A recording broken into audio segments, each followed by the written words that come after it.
Engine off, rain on, parked beneath the bridge. Key still in the slot, sitting on the ridge. Between driving more and stopping here. Engine off, rain on, shift to park and clear.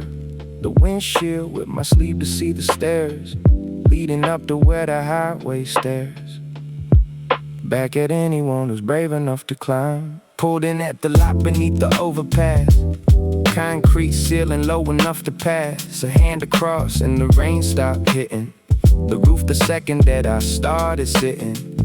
Undercover engine ticking down like a heartbeat slowing after running town to town all night without a destination. Just the gas gauge and the radio station fading in and out through county lines. And her asleep since the exit sign said something I couldn't read at speed.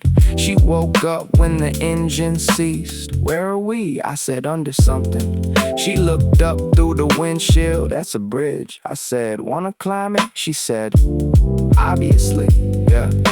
The parking lot was empty except us.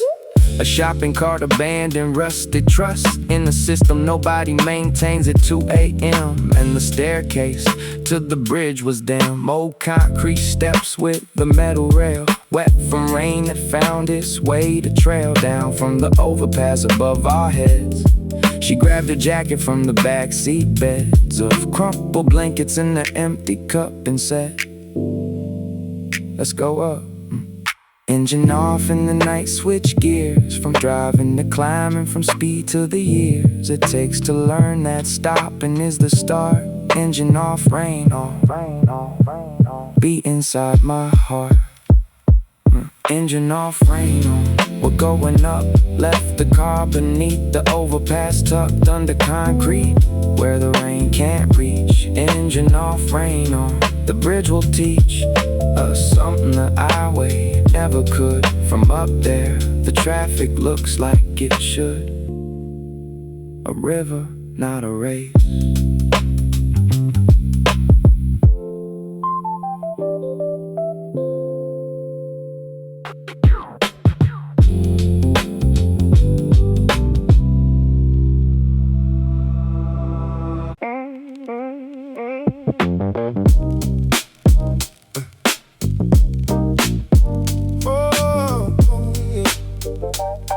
Yeah.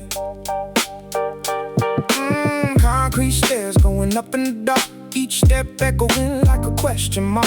In the stairwell, built for maintenance men, not for midnight couples. But then again, concrete stairs don't judge who climbs. They held our weight in our midnight crimes of being somewhere we shouldn't have to. The stairwell smelled like rain and rust, the kind of trust you put in infrastructure. Built in the 80s with the budget cut. Every step a gamble that the concrete gut would hold one more pair of sneakers. Hers were white and mine were beaters.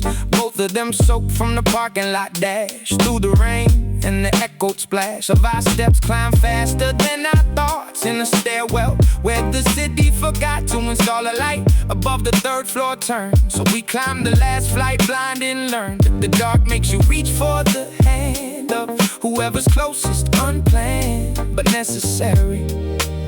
At the top of the stairs, she counted 13 steps per flight, 3 flights up, 39 to the night. She said like math was the way she processed the transition from the car to the rest of whatever this was going to be. And at the top, a metal door with a key. Let's lock that. Someone left unlatched, the most beautiful negligence ever matched. To a moment, we pushed it open wide, then the wind hit us, and the world outside was the highway and the rain and the neon spread of a city that should have gone to bed hours ago but didn't. And we stood at the top of concrete stairs in the hood of a bridge that held the whole thing up. 39 steps between the car and the view, between the ordinary and the blue. Neon spread of the city at our feet.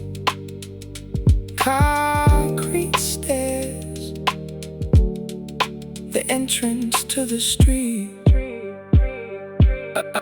Above the streets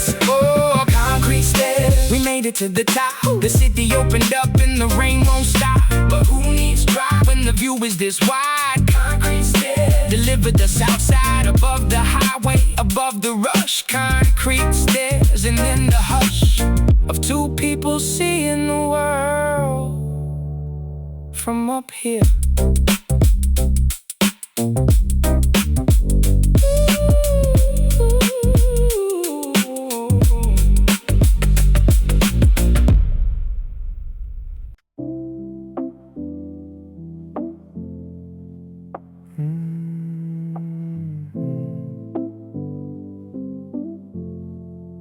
First view from the bridge and the city broke open, like a book you dropped and the pages chosen by the wind. Every light, a different word. First view from the bridge, the most beautiful, absurd thing I've ever seen at 2 a.m. The highway running like a diagram of everyone's decisions made in chrome. I grabbed the railing in the cold metal bit, my palms like a handshake, that's legit. Between me and the bridge, an agreement signed. I'll hold your weight if you hold my mind. Together long enough to take this in. The highway 8 lanes wide beneath my chin. When I lean and the cars are smaller here than I thought they'd be, each one a smear of light going left or right or straight into the city, where the purple gate of neon building stands like a wall of color that I never saw at all. From down there stuck in it, part of the crawl. But from here I see it all. She stepped to the rail beside me slow, wrapped her hands around the metal glow. A wet chrome reflecting highway blue, and said nothing, didn't need her. Through her silence I could hear the same reaction. Mine had no name for this feeling when you're above the thing you've been inside of, and the railing's ring of metal is the only separation between your feet and the animation of 1,000 lives in motion down below. First view from the bridge, I didn't know standing still could feel this fast. First view, I want this moment to last. The city from above is a different animal, quieter, more beautiful, more mechanical, in a way that makes the human part stand out. Each car a beating heart, going somewhere in the blue. First view from the bridge, I see it now. The highway bows to the city like a vow, and the rain blurs everything just right. First view from the bridge, I found my height.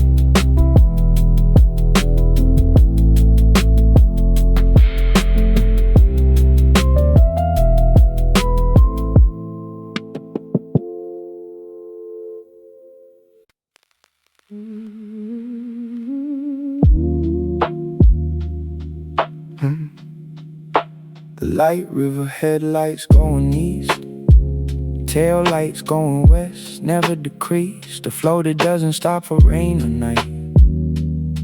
The light river, blue and red and white, beneath our feet like a living vein, carrying the city through the rain. From up here, the highway's not a road, it's a current. Every car a node of light that enters from the dark and flows through the wet asphalt where the glow goes.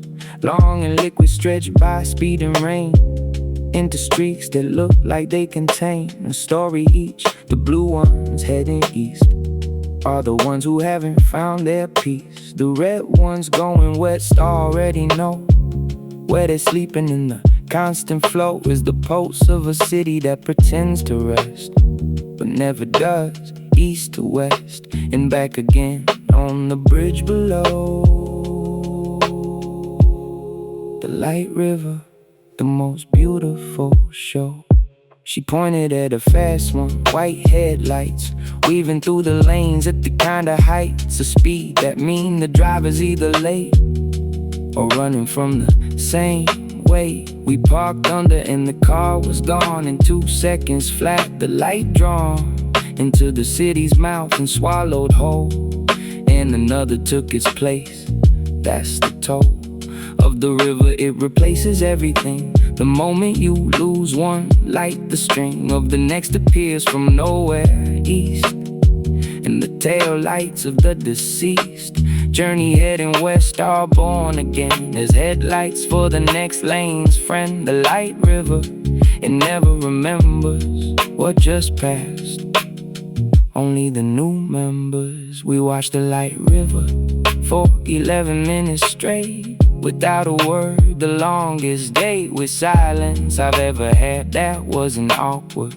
The Light River, the only thing flowing forward while we stood still. The Light River I could watch for years, the headlights and the tail lights and the gears of a city grinding through the night below. The Light River, the most honest flow of humanity I've seen. No pretense, just lights going somewhere in the tense. Present, always present, never past. The Light River, flowing, flowing fast.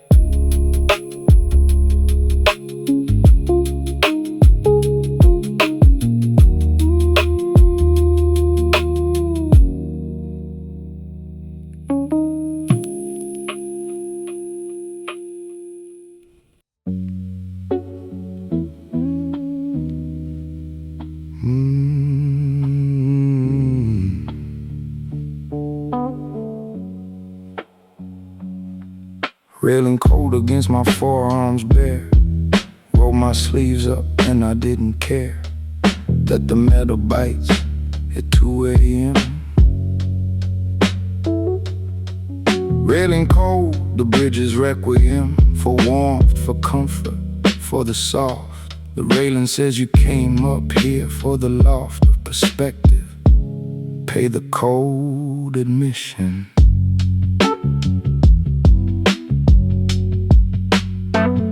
She folded her arms on top the rail, leather jacket sleeves, a poor detail against the cold the metal holds at night, like a memory of every fight the bridge had with the weather. 30 years of rain and frost and the engineered fears of a structure built to last but not to warm. The railing is the opposite of your arm around someone that holds you back, not close. It separates, it's the clinical dose, a distance between you and the drop. The railing cold, the first full stop. In the night there's been a run-on sentence since the engine started. Now the penance is pressing your warm skin to cold chrome. She put her chin on her arms on the rail, like the cold was a story she could tell. Without words, I like it, she said. It keeps you present, keeps you fed with the now instead of the then. And the railing agreed cold again against my arms, like a teacher who's strict but fair. The cold is just the trick. The bridge plays to keep you focused on the view instead of the hocus pocus of the mind that wants to wander back to the warm car and ponder. Instead of feeling, the railing says feel the cold, the rain, the metal, the real. My arms will have the pattern of the rail pressed into my skin like a braille. Message from the bridge, you were here at 2 a.m. in the cold. Without fear, railing cold. I'm leaning in harder now. The cold is the bridge's version of a vow to keep me honest, keep me here.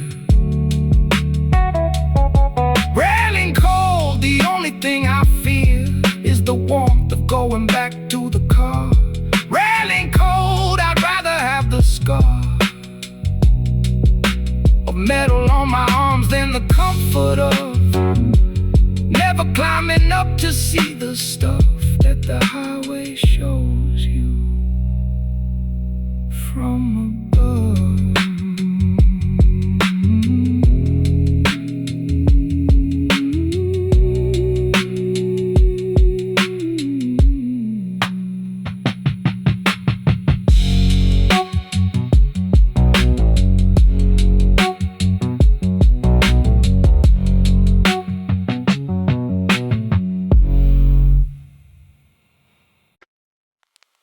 Her hair in the highway wind goes sideways. Not the gentle kind, the kind that tries ways to escape her face and fails, then tries again. Her hair against the purple skies like dark ribbons someone cut and tossed. Her hair in the highway wind, I'm lost. Yeah. The bridge funnels wine from both directions. The highway's speed creates reflections of air that push up through the rail and catch her hair in a sideways sail of dark waves going left and right, depending on which lane's headlight is pushing air our way. The trucks are the worst, the wind they suck. Behind them hits the bridge like a slap, and her hair responds like a map, being redrawn by the weather strand by strand. And she doesn't lift a hand to fix it, just lets the highway write its name in her hair with wind and night. In the car, her hair was still and neat. On the bridge, it's the most complete expression of chaos she allows herself, like the wind is doing what her careful self won't, letting go of the arrangement, trading control for the strange engagement of elements on an overpass. And every strand that crossed her face's glass of composure made her look more real than any photograph could steal.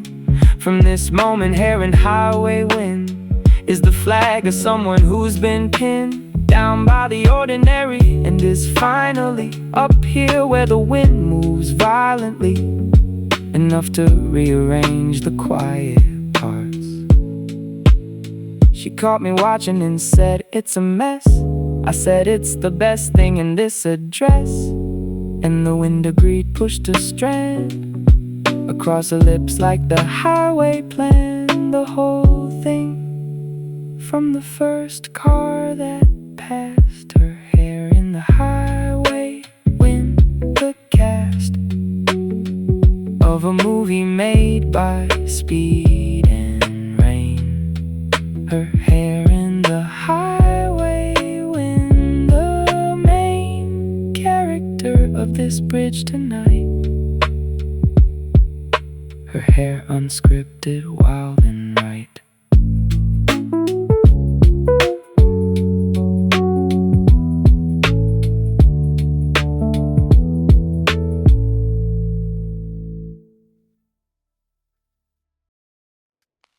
Cars I'll never know, passing at 100. Every headlight is a life I wondered about for half a second and forgot. Cars I'll never know, that's a lot of people underneath my feet tonight, each one certain that the lane is right.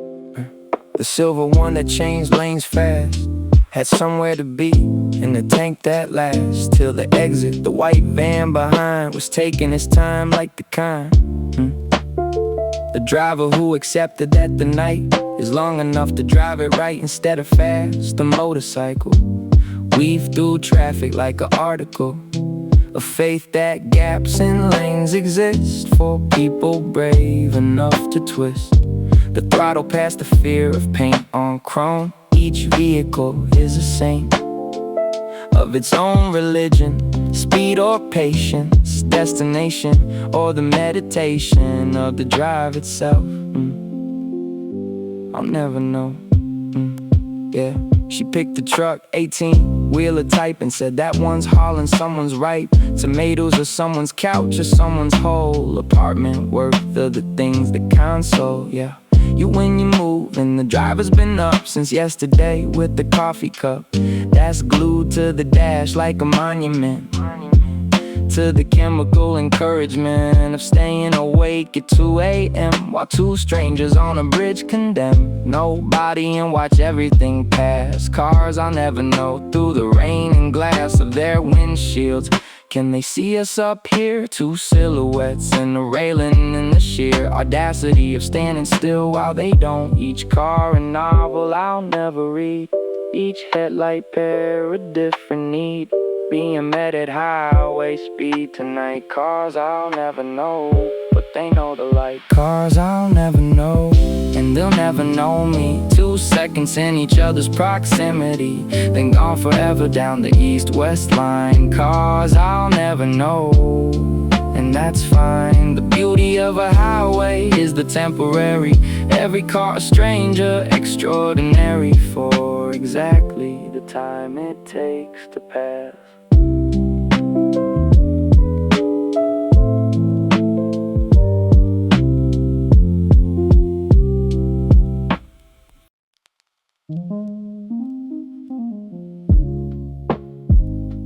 The neon sign across the highway reads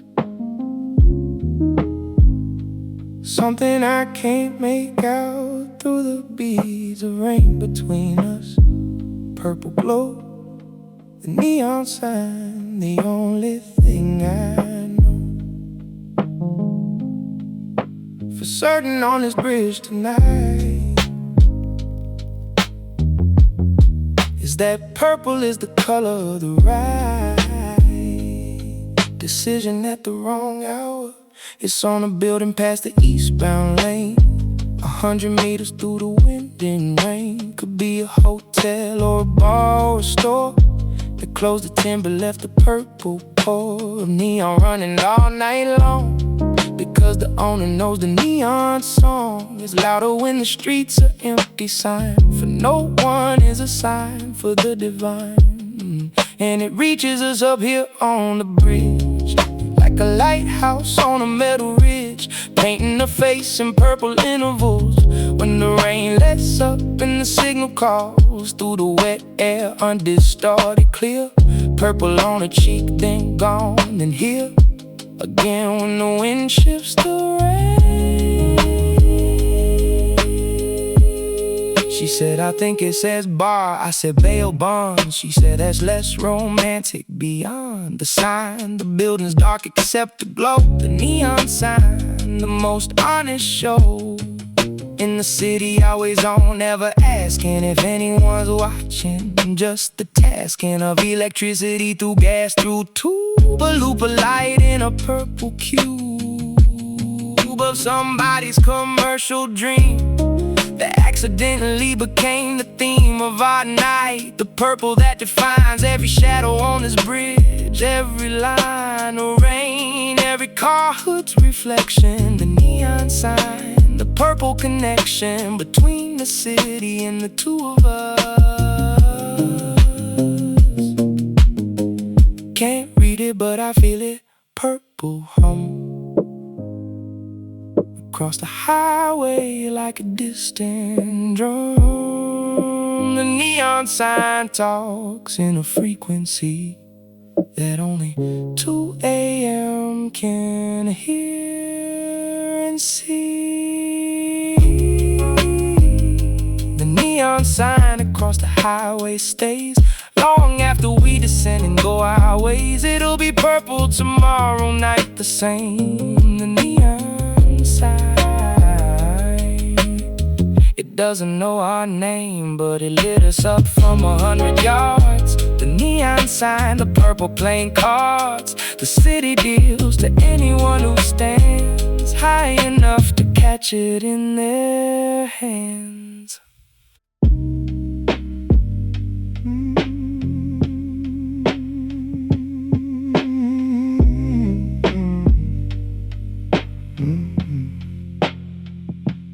Rain on metal, different than on glass. metal sings the rain, glass lets it pass. Through to the other side, the bridge is ringing like an instrument nobody's bringing the tune. Rain on metal is the key of this night, the whole symphony. On the car it was a soft percussion. On the bridge it's a full discussion between the water and the steel. Every drop has a different feel. On the railing versus on the grate. Beneath our feet, the railing's great. At the high notes, pinging bright and quick. The grate below does the deeper kick of a bass drum when the bigger drops. Laying flat and the concert never stops. The handrail runs a melody line while the floor keeps 4/4 time. And I'm standing in the middle of a song that the bridge has been composing all night long without an audience until us. She held her hand out, palm up in the rain, and listened to the different grain of water hitting skin versus steel. My hand is in a different key. She'd feel the drops and close her eyes like tuning in to a station that's been playing thin. Under the highway noise this whole time, rain on metal, the most underrated rhyme. Between nature and the built they meet. On every bridge, every metal sheet that someone hung above a road. And the rain decides to play the code of a music nobody composed. Rain on metal, the bridge proposed and the rain said yes. Close your eyes up here and the rain sounds like an orchestra tuning up for the strike of a symphony that's already playing. Rain on metal, what it's been saying is everything sings if you're high enough to hear. Rain on metal, different than on glass, different than on wood or stone or grass. The bridge has its own voice in the rain, and tonight it's saying our names.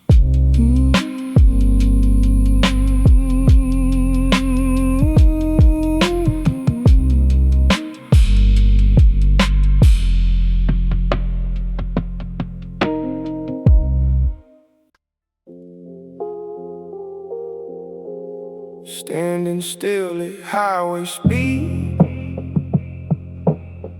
everything below us in the lead of a race we quit an hour ago. Standing still at highway speed, the flow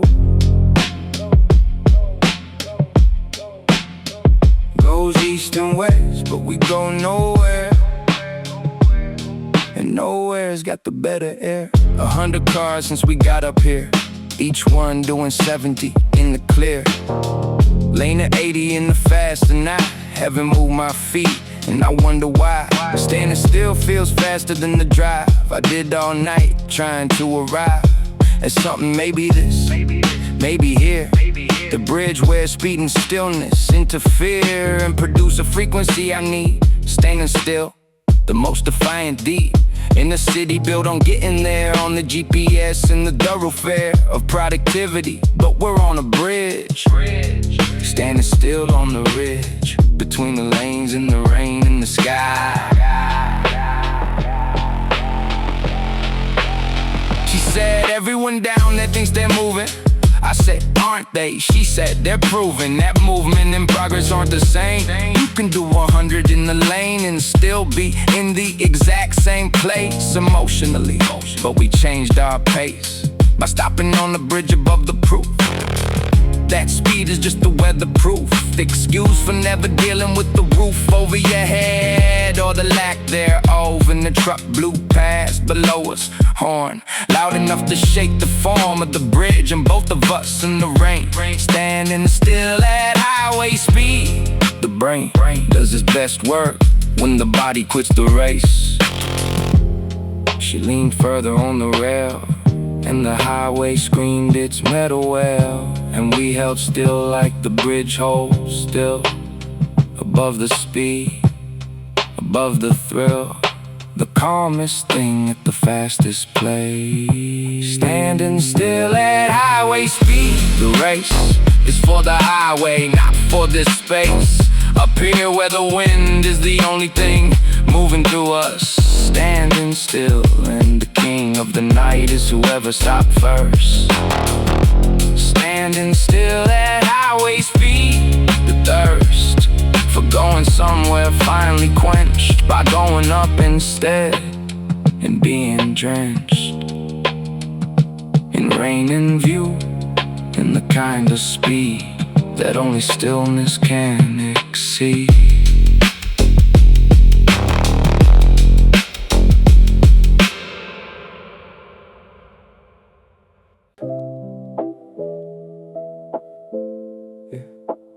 Eastbound stories.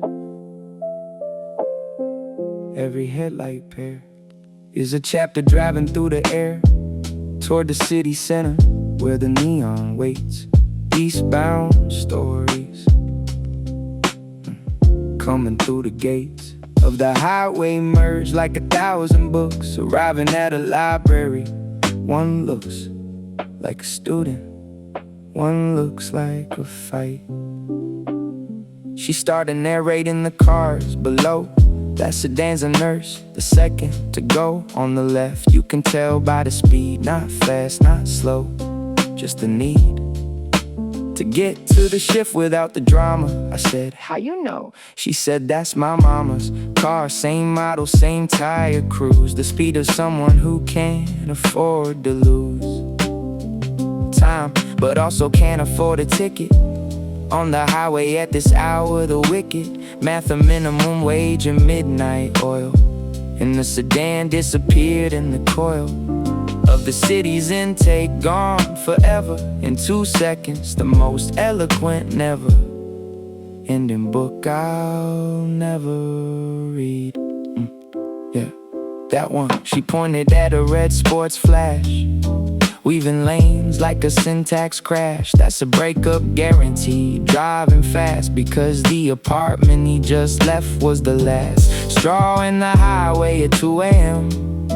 is the only therapist for men who can't cry in a room but can cry at speed, where the wind takes the tears before they bleed. Past the sunglasses he's wearing at night. I said, that's specific.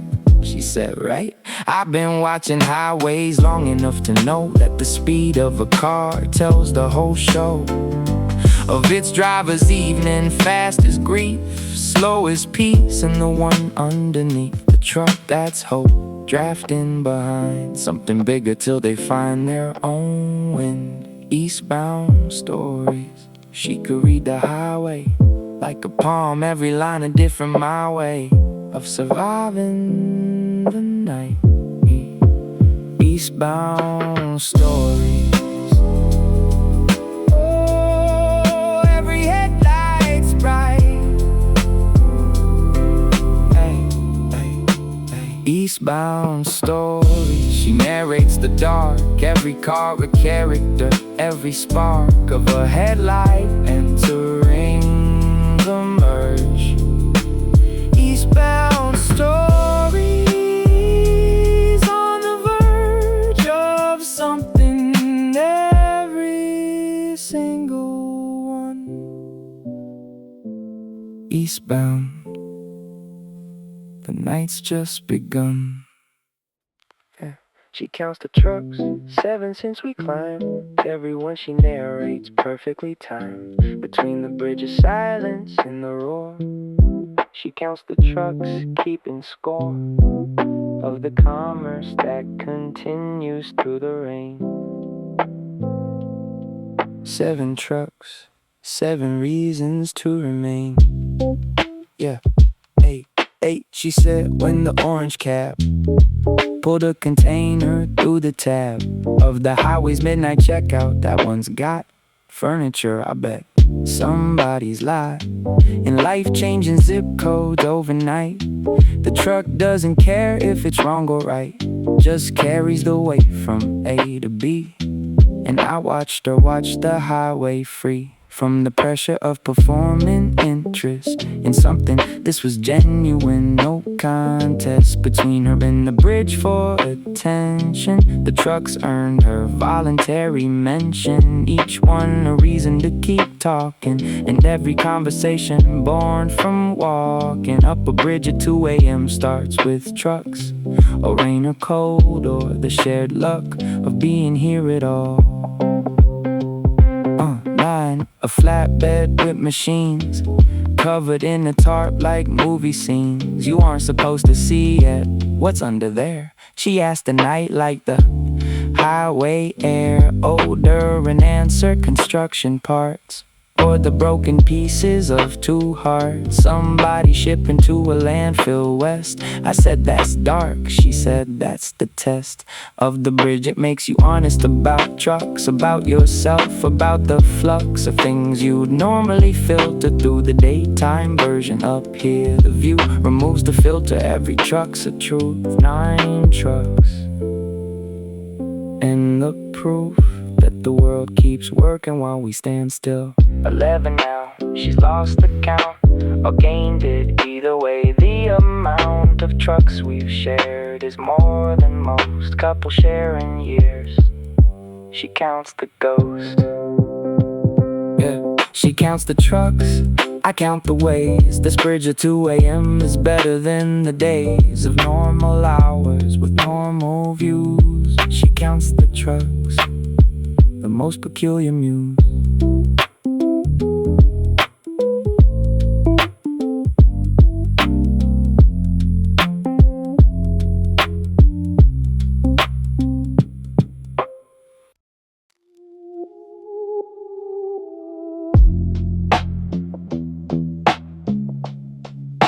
The gap between her elbows on the rail, 3 inches of the coldest holy grail. Neither one of us will cross tonight. The gap, the most electric oversight of 2 people leaning on the same metal bar, but playing a different game with proximity. We've been up here 40 minutes now, and the railing holds us both somehow in parallel. Same lean, same pose, same direction that the highway goes. But between my right elbow and her left, there's a gap that feels like death to something old, 3 inches wide, that the rain fills with its own misguide of droplets splashing in the no man's land of chrome between her arm and my hand. And I'm not closing it, and she's not either. And the gap between us is the breather that keeps this honest, because touching now would answer a question that the bridge won't allow to be asked until the bridge decides. A truck passed below and shook the rail, and the elbow slid an inch toward the pale light of my sleeve, then stopped like the truck's vibration was a cropped excuse for getting closer without blame. The gap reduced from 3 to 2. The game changed frequencies from will they to when, and the rain filled 2 inches instead of 10. Tentatively 3, and the wind is louder than the will they ever was. The powder keg of almost touching on the bridge, where the highway provides the privilege and noise to cover the sound of 2 hearts trying to close the ground between metal and skin at 2 a.m. 2 inches now. The rain between is the thinnest wall I've ever seen, between the wanting and the having. 2 inches, the bridge is caving. The gap between our elbows on the rails, the entire story in detail of two people who drove here separate and might walk down together, desperate for the gap to close, but terrified that closing it means the whole night's pride of almost touching was the point, the gap, the bridge's most sacred joint.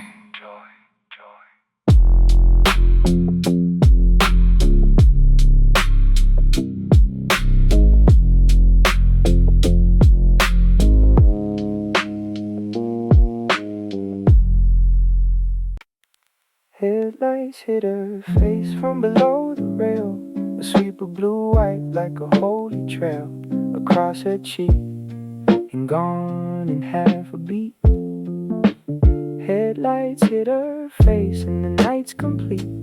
Portrait changes every time a car passes underneath us. She's a star, lit by traffic.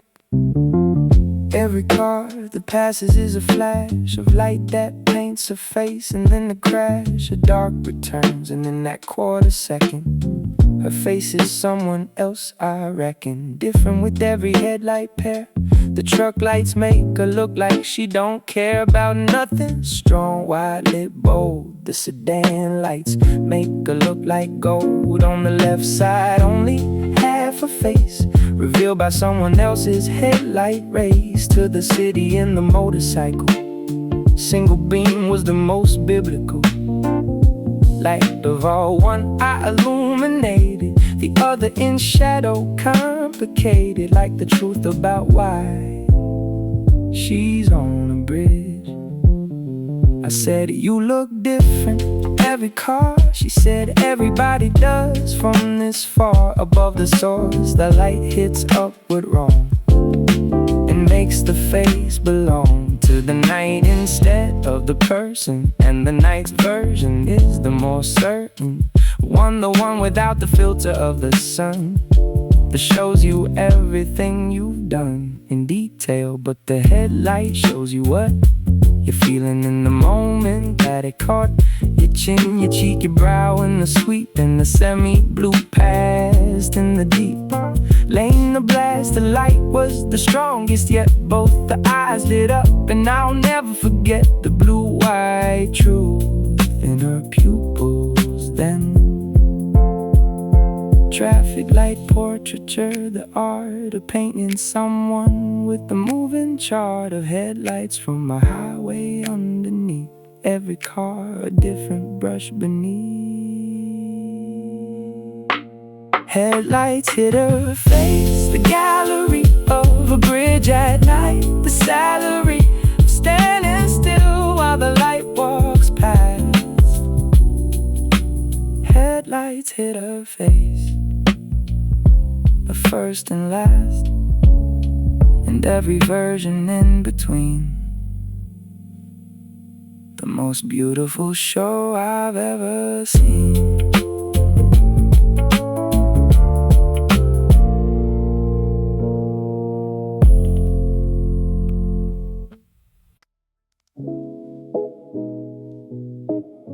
Cigarette over the railing, ash falls slow.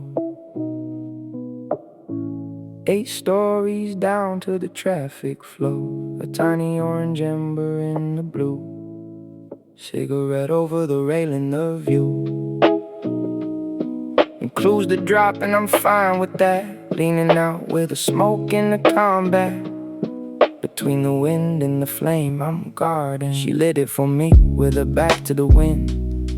A human shield for a cigarette pin between her palms and the big that clicked 3 times before the flame finally tricked the wind into pausing in the cherry cart. And she stepped back like a lesson taught in teamwork at the smallest scale. 2 strangers versus a midnight gale.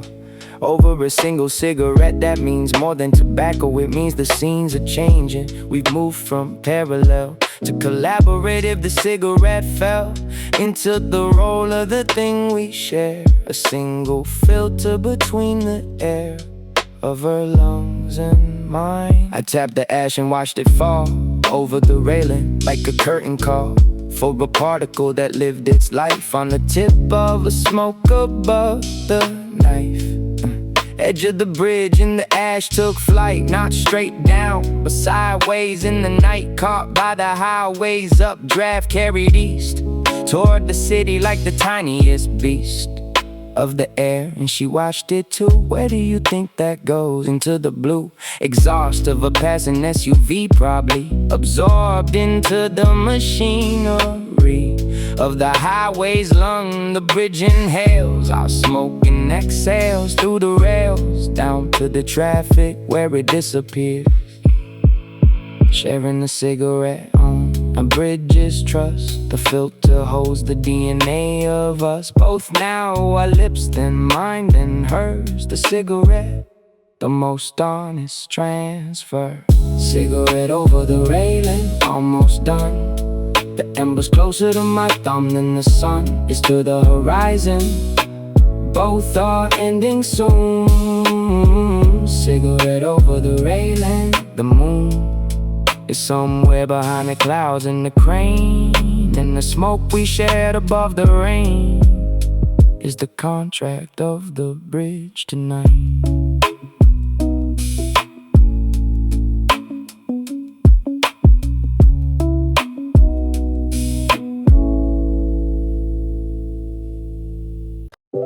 The city doesn't know we're here. A million windows and not one peers up at this bridge above the lane. The city doesn't know, And that's the game. of being nowhere on the map tonight. Invisible at the highest height.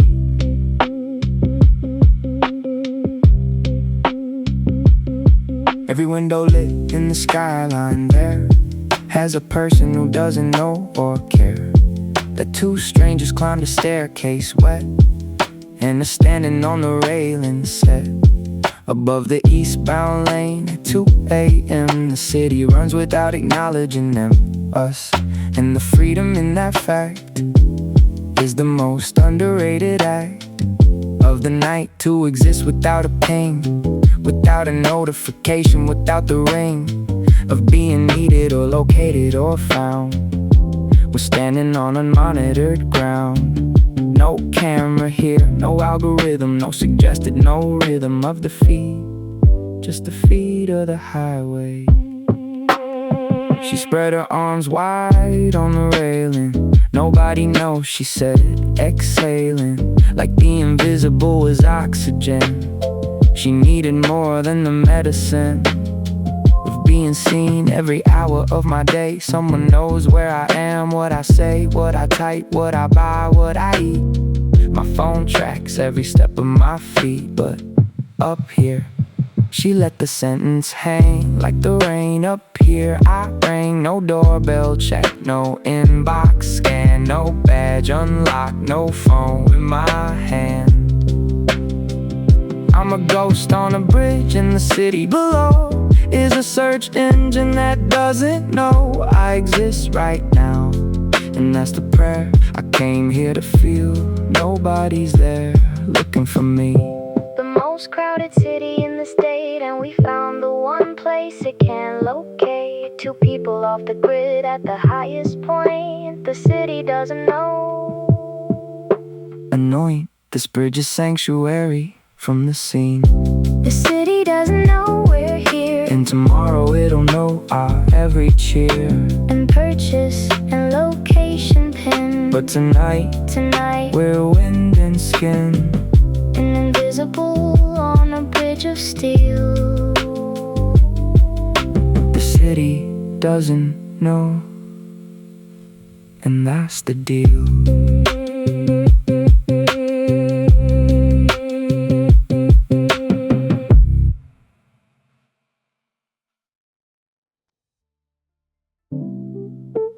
Jacket on my shoulders, didn't ask. Just a weight of leather, like a mask. Lifted off my shivering, she saw. Before I said a word, before the law. pride could stop me from admitting cold. A jacket on my shoulders, being told you matter through the weight of someone's coat. I didn't notice I was shaking till she unzipped and draped the leather still. Warm from her body onto mine. No announcement, no, you look fine. Just the act, the leather landing soft on my shoulders from a height aloft of empathy that doesn't need the words, just the observation of 1,000 birds landing at once. The warmth hit first, and the smell, her perfume mixed with the thirst of leather for the rain it's been absorbing. And I stood there quietly orbiting the gravity of a gesture this small that held the weight of something tall, enough to reach over the wall I built between myself and being fulfilled by someone else's care. You shiver and said after the fact, like the explanation was the second act of a play that started with the arms already moving through the jacket's charms of zipper and sleeve before the brain could rationalize. This is the lane of instinct, not decision, not the planned approach of someone who understands social protocol. This was the raw response of a body to a flaw in another body's temperature. A jacket on my shoulders, the cure for a cold that started long before the bridge, in an apartment on a lonely ridge where nobody puts a jacket on your back. The leather smells like her and the rain, and the seats of a car, and the champagne of someone's birthday 3 washes ago. Her jacket on my shoulders.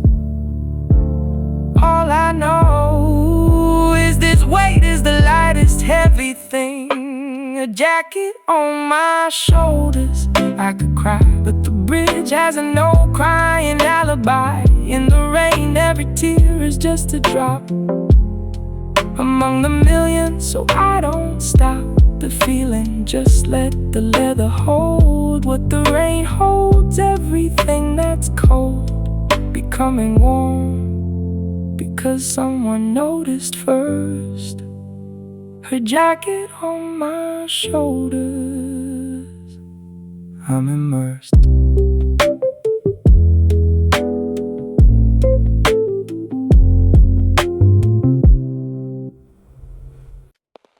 Highway lullaby, the sound of speed. From up here's the only thing I need to quiet the noise inside my head. Highway lullaby, the most well-read white noise machine is a 6-lane road. Highway lullaby, carry my load. From the ground the highway screams and shouts, horn and brake and the diesel clouds of trucks downshifting at the merge. But from up here it's a gentle purge of individual sounds into one continuous hum.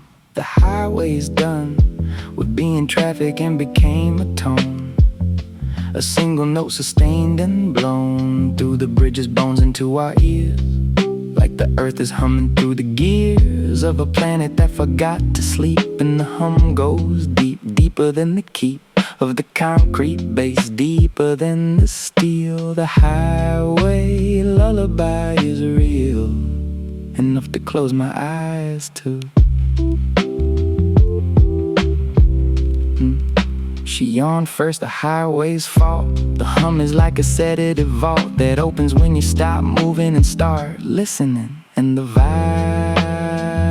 vibrating art of a bridge responding to the flow of 10,000 tires going slow and fast and medium through the rain creates a frequency inside the brain that says you're safe, the world is working underneath you. while you're lurking above it. Let the highway drive while you just stand here and survive the night by listening to the sound of everyone else's wheels on the ground. Highway lullaby, she's leaning on me now. The highway hums in D flat, I think, or whatever note lives on the brink between awake and the surrender of the guard. Highway lullaby, the softest hard surface singing soft enough to heal. Highway lullaby. My eyes are heavy too, not from tired but from the residue of letting go on a bridge at 3.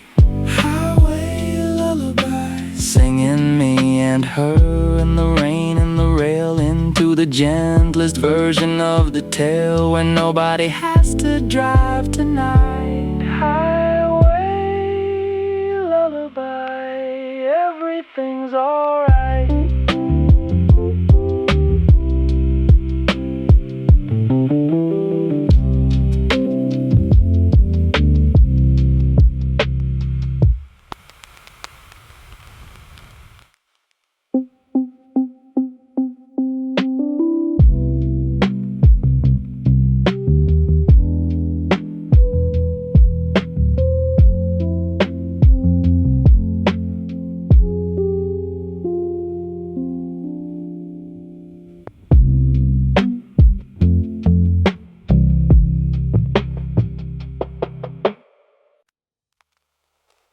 Rain slowed at midnight, not stopped, just paused, like the sky reconsidered its cause for crying on the highway, in the bridge.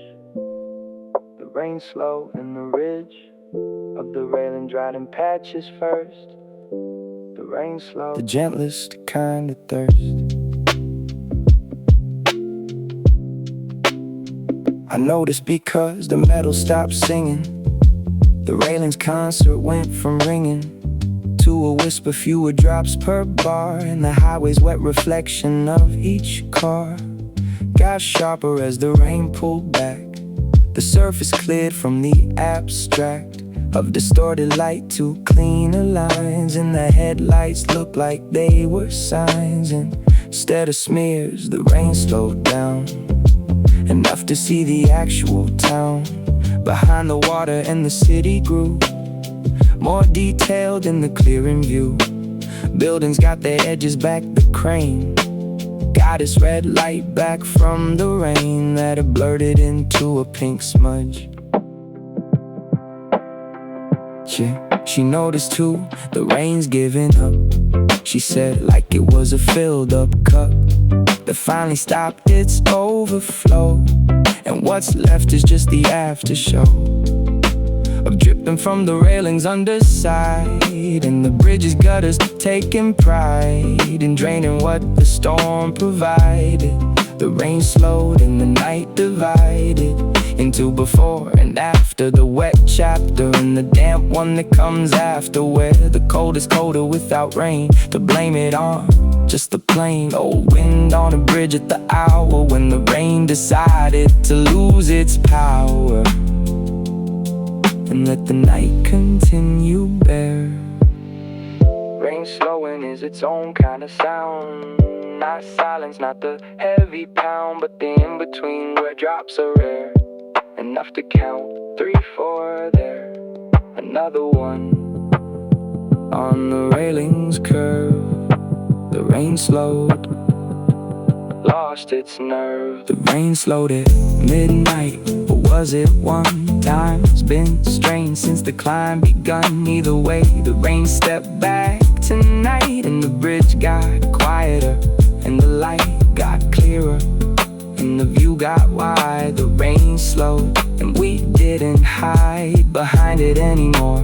The wet excuse for staying close is running loose. The rain slowed, now what's our reason? She stayed anyway. Every season has its exit and its alibi. The rain slowed, but neither of us said goodbye.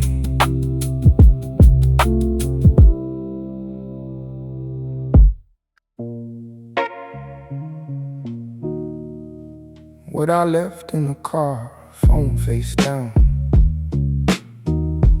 Keys in the ignition of a life in this town that I've been driving through without a stop. What I left in the car, everything on top of the dashboard that defines my days. I left it all in the car, it stays. Yeah. She asked me what I did for work, and I said I left that in the machine. Below us in the car on the dash, with the receipts and the sunglasses cash. Register life I live from 9 to 5. She said, okay, but what keeps you alive?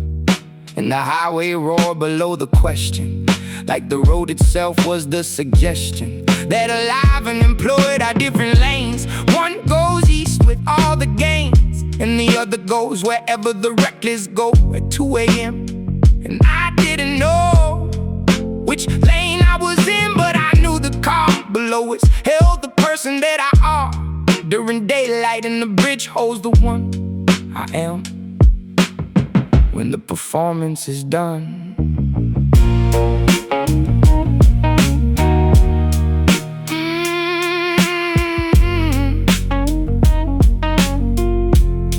I left my phone in the car, I said, and my wallet in the thing I dread most, the notification stack of people who need the version back that answers within the hour. The one who's reliable, who gets things done, who never climbs a bridge at 2 a.m.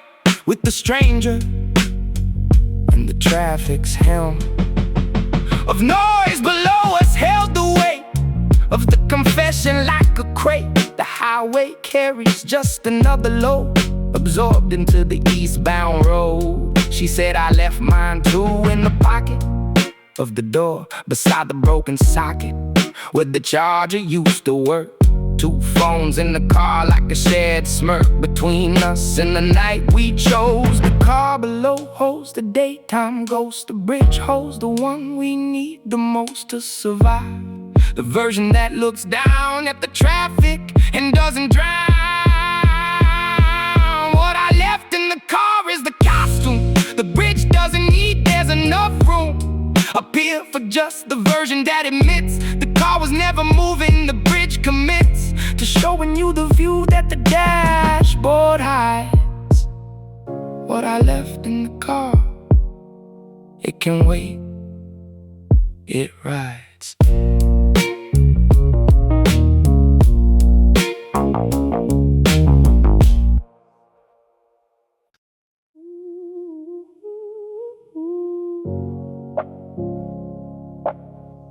She said she almost didn't come tonight,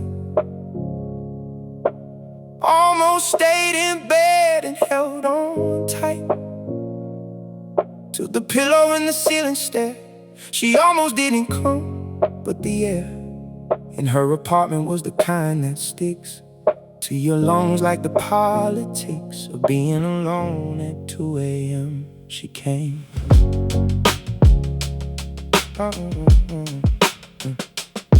I was in bed, she said, eyes on the east, staring at the ceiling like a priest. Read scripture, looking for the sign that says you're allowed to cross the line between sleeping through and going out. At an hour that reasonable people doubt. The sanity of my jacket was on the chair. My keys were on the hook in the stair. Well, it was dark and the car was cold, and every adult part of me was told to go back to bed. You've got work at 8. But the bridge, I drove past it last Tuesday late, and I thought, what does the city look like from up there at 2 a.m. in the rain and the purple air?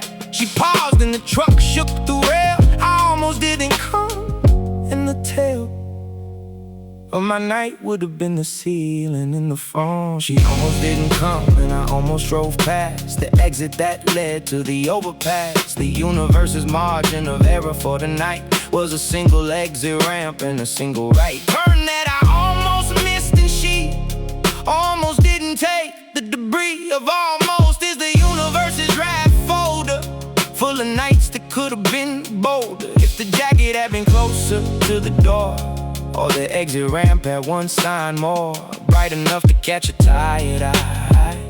She almost didn't come, and I almost didn't stop. And the bridge almost held nothing but the ridge of rain and the highway underneath. Two almost that collided beneath the same neon sign at 2 a.m. Almost is the saddest word at night. Almost stayed in bed, almost took the right turn, almost said hello, almost climbed, almost is the poetry of the rhyme. Cool flake that was never written down. She almost didn't come, but she's here now. She almost didn't come, but the bridge said please in the language of the neon and the breeze that comes up from the highway through the Grate. She almost didn't come, but she's not too late, and neither am I. So almost that arrived at the same rail on the same night, alive.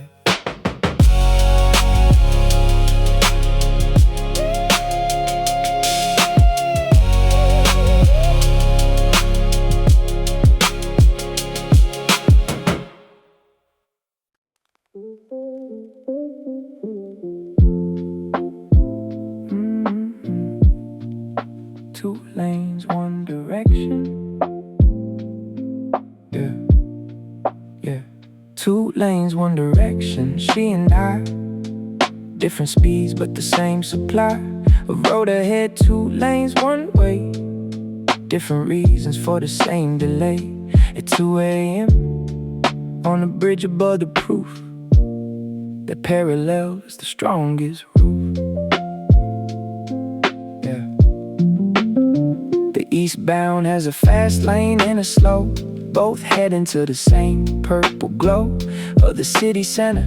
And the fast lane thinks it's winning, but the slow lane drinks the same coffee at the same exit ramp. They arrive together at the same time stamp. Give or take the seconds that the fast lane saved by weaving. And I asked myself which lane I've been in all my life. The fast one, cutting through the strife with speed and the illusion of her head, while she took the slow lane instead. Read a book, counted trucks, learned to sit on bridges, different lane, same trip, yeah. She leaned on the rail and said, you know what I like about the highway's flow? Nobody in the fast lane ever looks at the slow lane like it's reading books. Instead of driving from up here, they're both just light, both equal, both the oath of a road that doesn't rank its users. Winners on the left and the right lane losers is a ground level myth from the bridge. Every car's the same on the ridge of the asphalt, fast and slow arrive at the same horizon line, alive and identical in the rear view of a bridge that doesn't judge the lane you're in. 2 lanes merge eventually at every exit, every bend. The freeway narrows and the fast meets slow. 2 lanes, 1 direction. And I know that she and I are the same road. 2 lanes, 1 direction, different pace. Same rain, same bridge, same face of a city that accepts them both. 2 lanes, 1 direction. The growth is not in speed but in the view from a bridge where every lane runs true.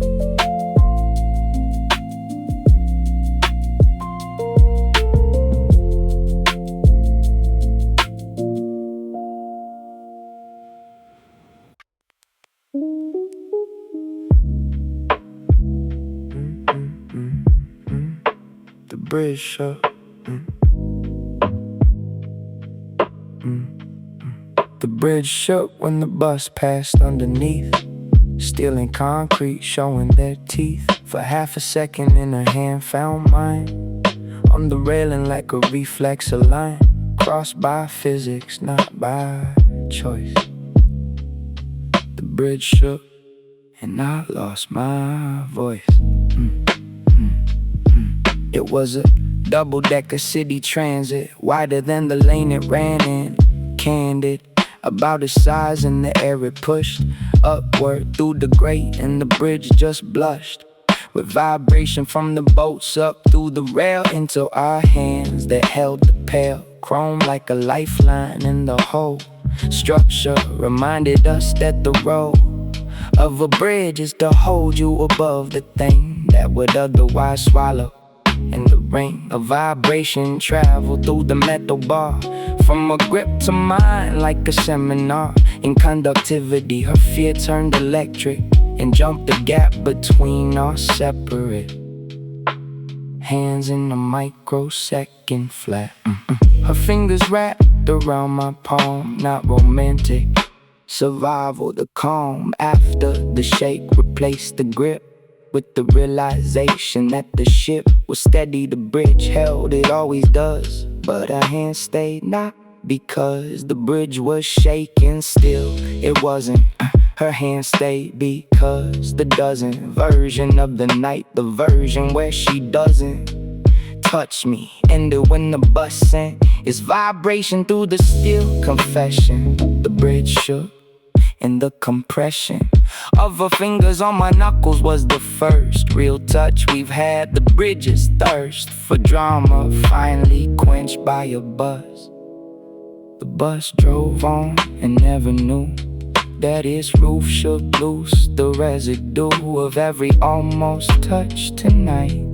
The bridge shook and the grip felt right. The bridge shook when the bus passed through. Her hand on mine and the metal knew before we did that the gap was done. The bridge shook and we became one. Grip on the railing, one combined. The bridge shook, and I didn't mind the engineering or the transit route.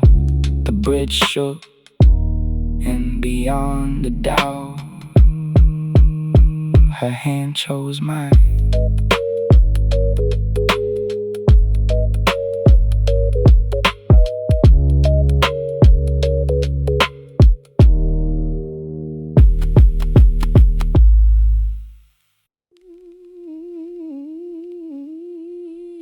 Overpass Confession.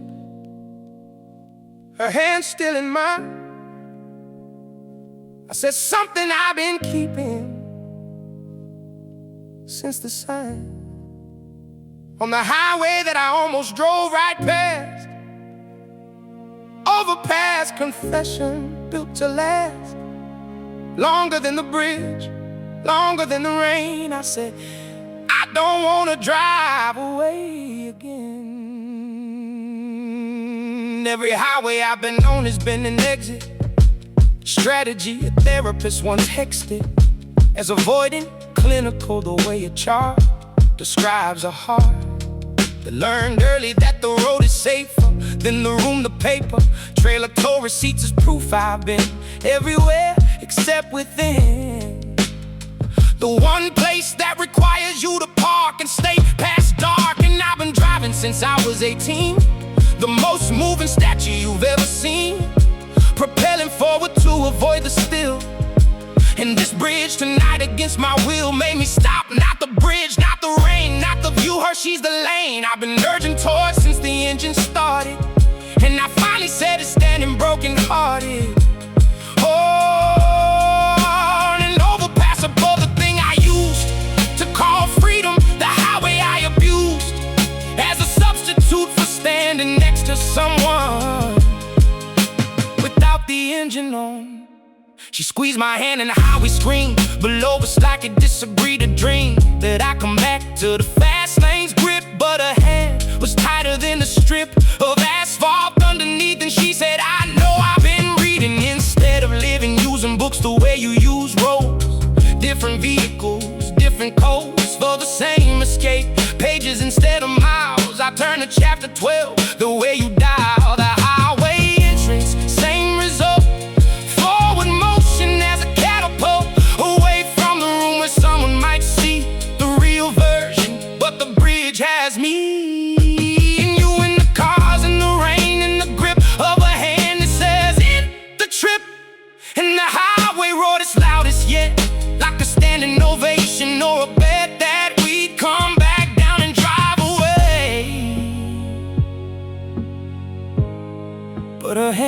said stay. The bridge held everything we said in its concrete and steel threaded skeleton. An overpass confessional, where the traffic is the processional and the railing is the altar rail. And two people told their longest tale above the fastest road. Overpass confession. I'm done driving, I'm done arriving at the next surviving stop along a highway I've outgrown. Overpass confession. I've been shown by a bridge in the hand and a bus that shook that the highway was the longest book I ever read, to avoid the page that says stop, park, engage with the person next to you and stay. Overpass confession. This is the day. It ended the driving, the running fast. Overpass confession. I stopped at last.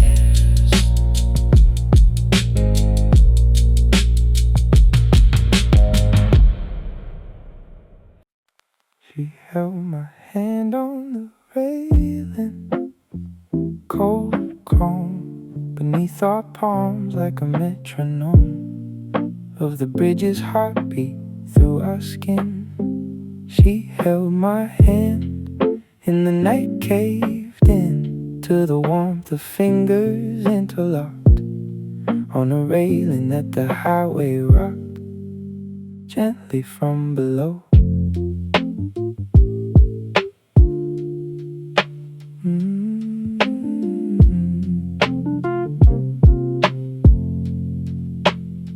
The bus was gone and the shake was done, but the hand was still the only sun in the night of neon, warm and small, against the chrome of a municipal wall. And she adjusted, not a pull away, but a rearrange, the kind that say I'm settling in, not testing if your hand is still here at the cliff of the railing edge. She laced her fingers through the spaces between mine like she knew the architecture of my hand by heart. And the bridge became a different art form, not infrastructure anymore, but the gallery floor for the sculpture of two hands at 3 a.m. My thumb moved first, traced the valley between her index and her middle, the alley of a knuckle where the cold got in before my warmth. And the thin line between holding on and holding was something neither of us were folding into words, just the silent press of a palm that says more, not less than any overpass confession could. Her hand in mine was the neighborhood. I've been looking for the zip code warm enough to weather every storm. I drove through getting here tonight. She held my hand on the railing tight, enough to mean it, loose enough to breathe. Two hands on cold chrome above the speed of everyone below who needs to get somewhere. Our hands agreed that here's the only address we need. She held my hand on the railing still. The highway flows against its will to slow down, but we slowed down first. She held my hand, the opposite of thirst, the rain, the comb, the highway's hum. She held my hand, and I finally come home to a railing on a bridge somewhere. She held my hand, and I held her there.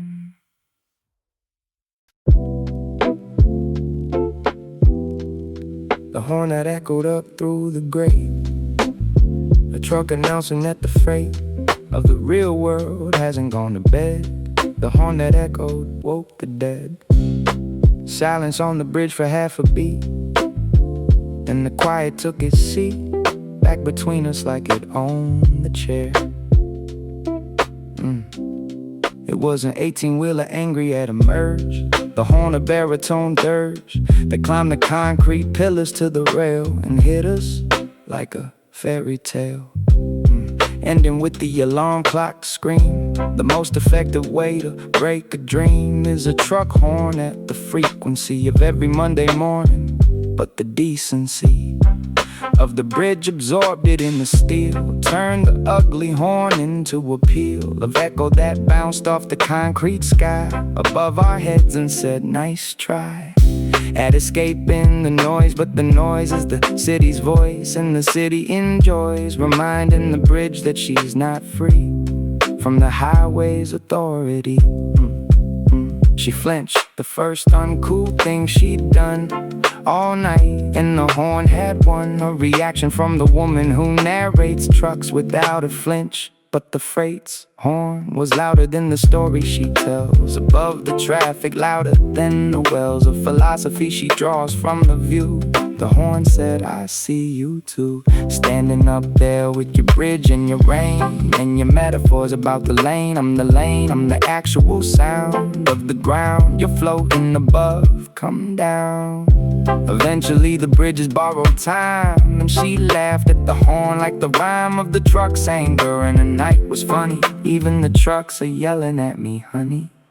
The echo faded in 3 seconds flat, but the flinch she made, I'm keeping that. And the file of things that made her real, the horn, the bridge's spinning wheel that turns the fairy tale back to fact. The horn that echoed, then it passed. The silence came back twice as fast, and the bridge forgave the interruption. The horn, the highway's small corruption of our peace absorbed and then released. The horn that echoed and then ceased, and we were back to the rain and the grip. The horn, just a blip in the trip.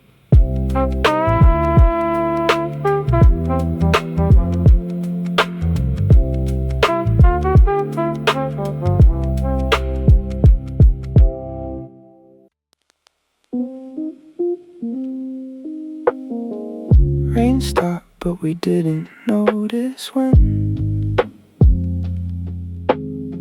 Too busy being human to attend the weather schedule. Rain stopped and the bridge dried in the spots we'd mopped with our shoes all night. Rain stopped, but the conversation never dropped. She said, when did the rain stop? And I checked. The railing dry in patches direct, puddles on the walkway shrinking slow. Maybe 20 minutes ago, which means we stood here for 20 full minutes in the dry without the pull of rain as the excuse for being close, without the wet as the diagnosis for the shiver that became a reason to share a jacket. And the treason of the dry is you can't blame the weather for two people choosing to weather each other's company at 3 a.m. on a bridge that doesn't need the hem of rain to be beautiful. It turns out the bridge was never about the drought or the storm, it was about the view. 20 minutes she repeated like the math was the aftermath of a revelation. We stayed without rain, which means the rain was never the main reason we climbed. The rain was the door that let us in, but once on the floor of the bridge we didn't need the door anymore. The view was the core, and the cars and the cold and the hand holding and the horn and the slowly unfolding night that didn't need precipitation to justify its own creation. Rain stopped and we didn't leave. Rain stopped. Imagine the reprieve of discovering you'd stay without the excuse. The Dry bridge sounds different every step. A cleaner click and the repetition of the dripping from the rails. Slow to nothing, the night's details got sharper without water in the frame. Rain stopped, but we didn't notice proof that the rain was just the roof, not the room. And the room is us on a bridge above a midnight bus route and a highway and a citywide. Rain stopped, but we got nothing to hide behind now. No excuse, no weather, just two people choosing to be together on a bridge because the bridge is where we wanna be, rain or dry or air.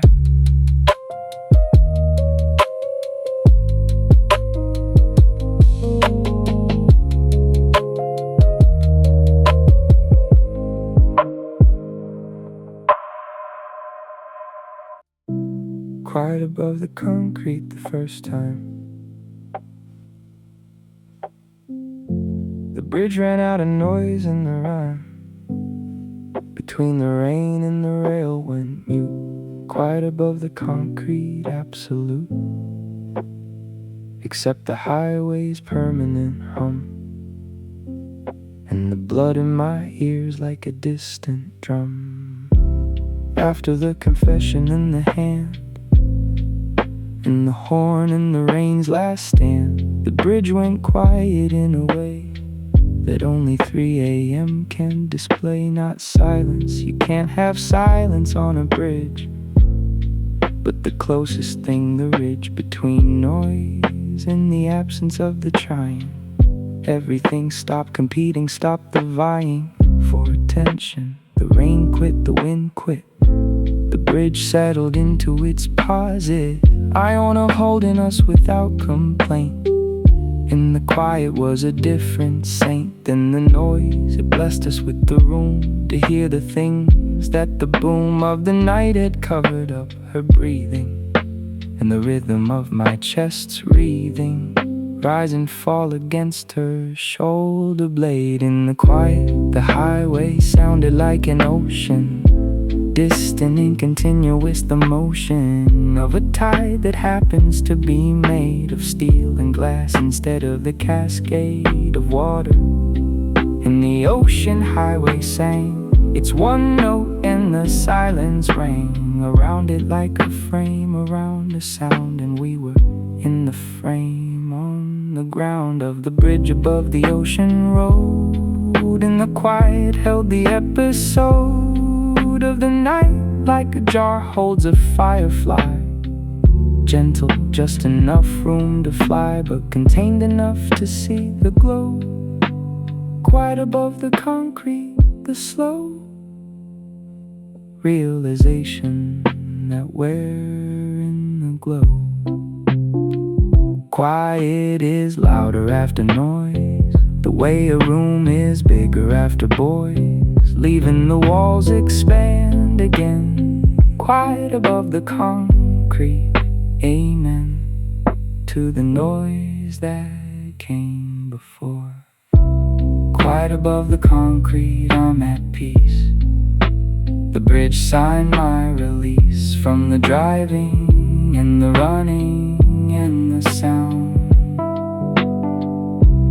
Quiet above the concrete, I've been found by the one thing I've been drowning out, with engine noise, the quiet, and the doubt that I deserve it, but the bridge says yes.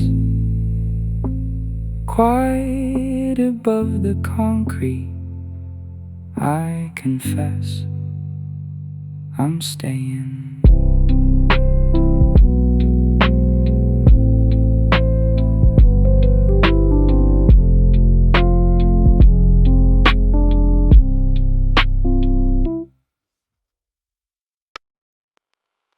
The aviation light blinks alone on the tallest building like a phone. Nobody answers. Red, then dark, then red.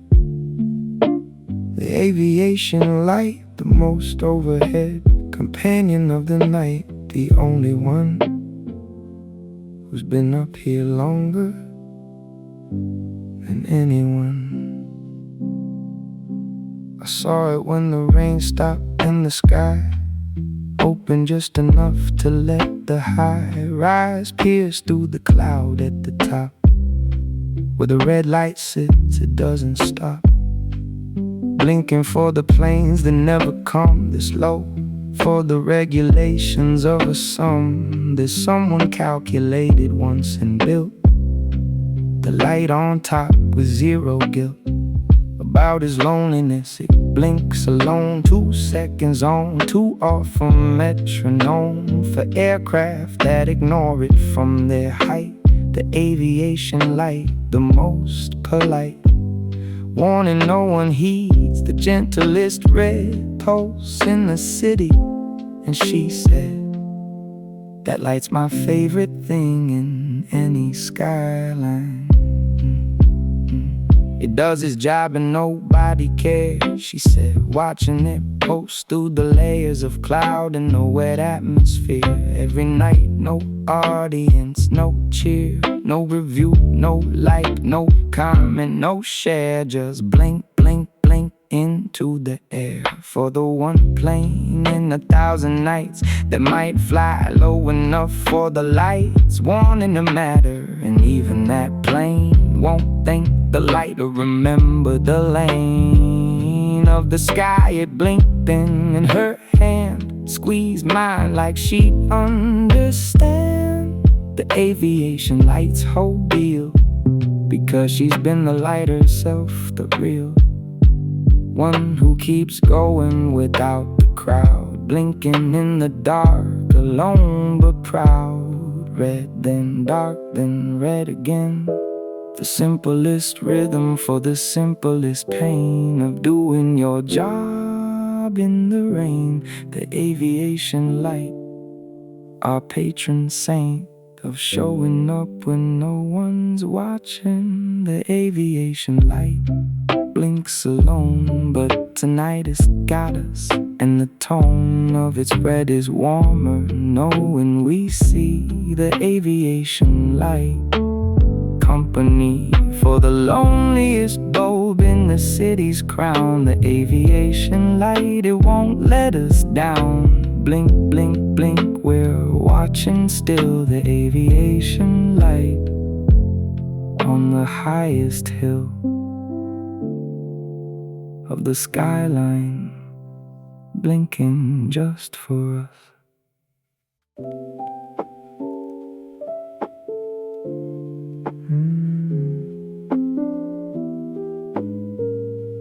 Traffic changed colors, used to be all headlights east and taillights free, going west, but now the mix is wrong. More headlights west, the overnight song is ending and the morning commute is tuning up. Traffic changed its route. I noticed first the eastbound lane that carried all the night's campaign of bar closers and insomniacs east suddenly decreased, and the westbound picked up like a tide, reversing headlights on the side that used to only show me red. And I knew what the highway said without a word. The shift is changing, the night crew is rearranging into the morning crew, the ones with alarms who hold their coffee in their arms at 5 a.m. because the cup holder broke in March, and the night's bespoke collection of the lonely and the free got replaced by the necessity of showing up on time. She watched the shift like watching weather change. The night people are going home, the range of her voice dropped like she was one of them. And the morning's phlegm of productivity was coughing into view. I hate this part, she said, the queue of responsible cars replacing the beautiful, reckless ones. The beautiful Headlights in perfect lanes, no weave and no speed and no midnight leaving energy, just the gray parade of the employed and the afraid to be late. And the highway confirmed every word the morning squirmed into the fast lane where the night used to live. The ratio flipped at 4:47. Morning, the midnight in the 11 of the highway's bread rising now. Traffic changed colors, and the vow of the night is almost at its end. Traffic changed colors. The morning blend is less purple, more the gray of friend. The commuters and their dashboard saints. Traffic changed colors, and the faint neon from the sign across the way looks less powerful against the gray of a sky that's thinking about dawn. Traffic changed colors. The night moves on.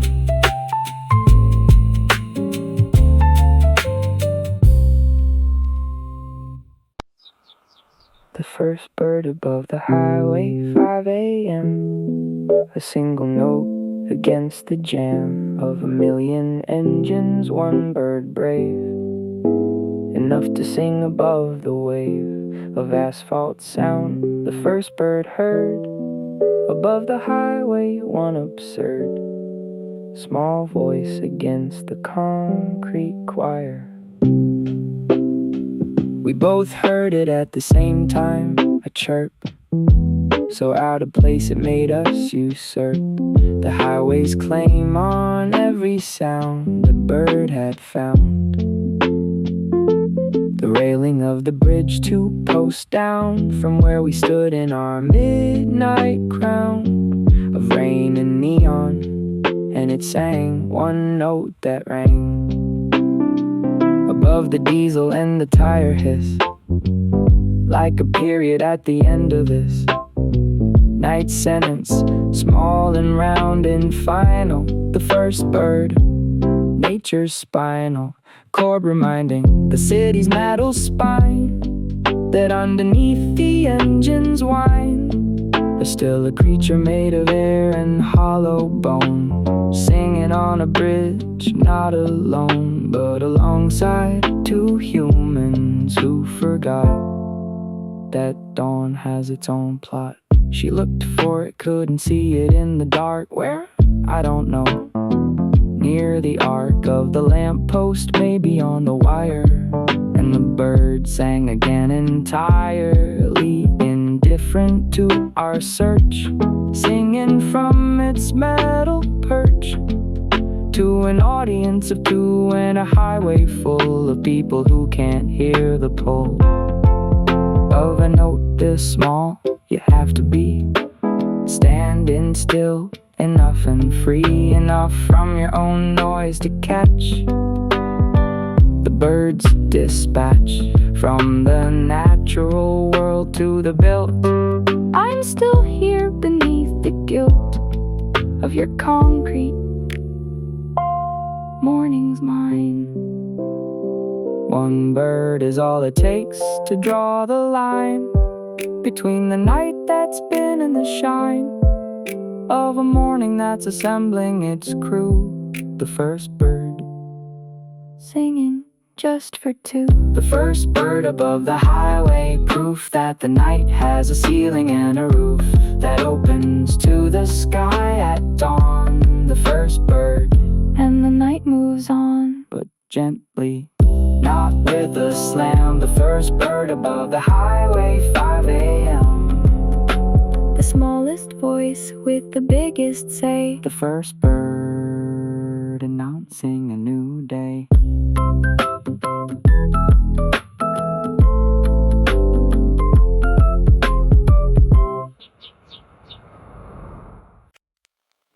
She yawned, and I faltered in my chest. Not the yawn, but the surrender, the request. For the body to admit the night is long, she yawned the most intimate song. A person sings without meaning to, mouth open, guard down, nothing to prove. It came from nowhere, mid-sentence about the eastbound truck.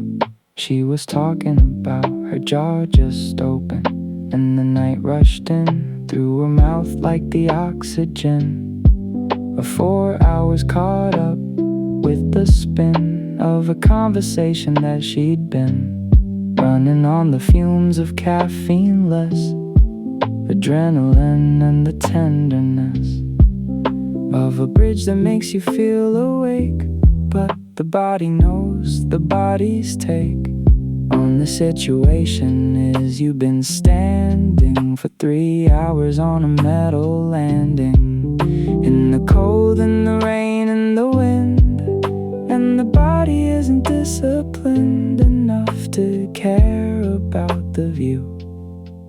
She yawned, and I wanted to too.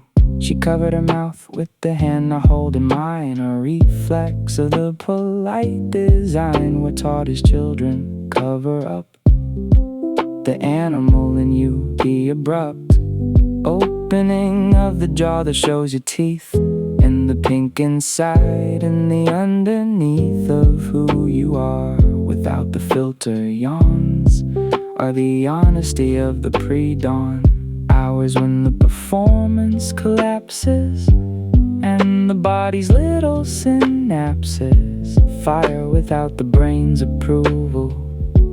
The most human interval is the yawn of someone who stayed up for you, not for the coffee cup or the book or the bridge or the view. She yawned, and it was about me and you. Yawns are contagious, I caught hers like a gentle disease that occurs between people who shared enough air.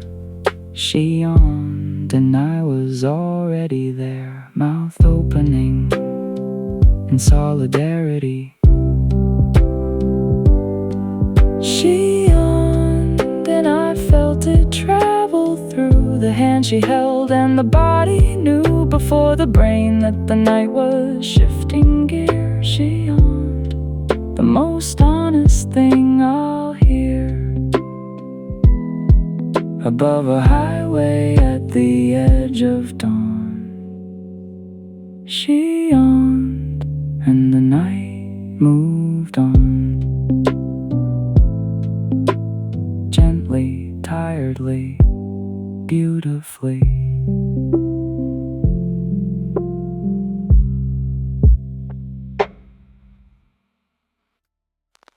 The skyline lost its purple, one sign at a time.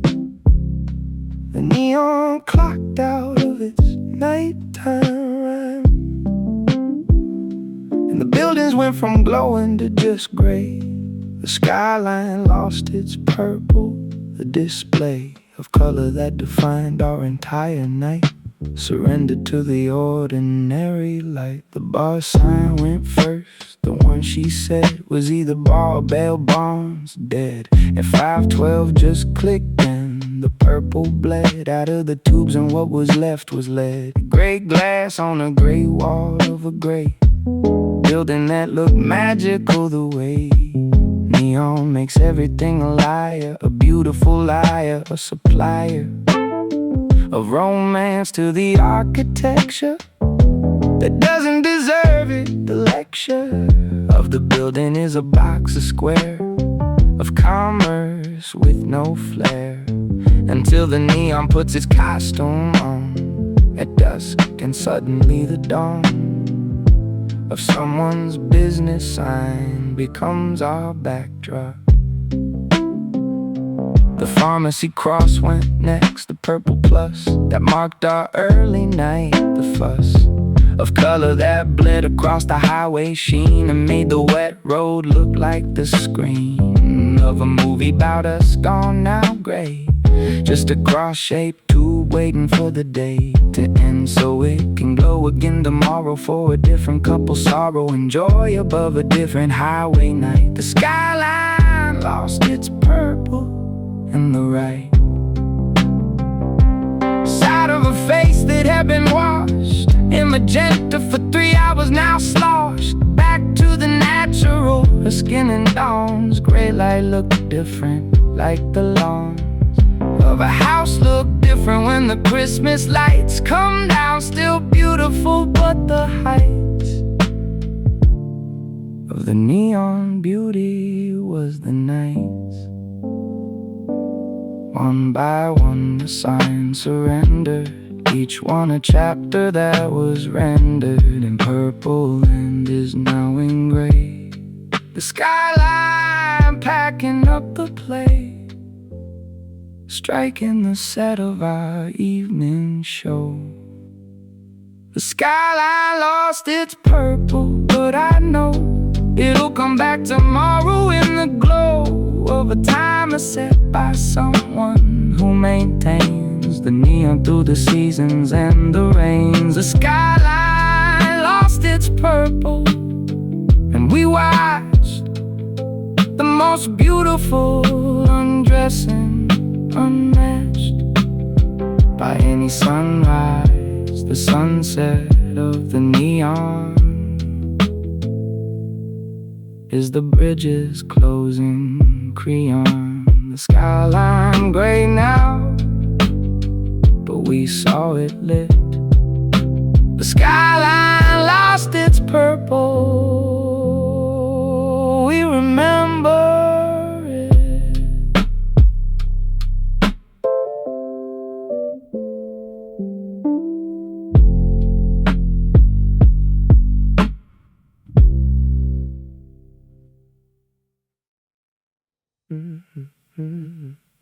Her head on my shoulder, the weight of trust is lighter than I thought and heavier than the dust of every excuse I made to never let someone this close. Her head, the bet she placed on my shoulder at 5 a.m. that I won't flinch, won't move, won't condemn the closeness. Her head on my shoulder still.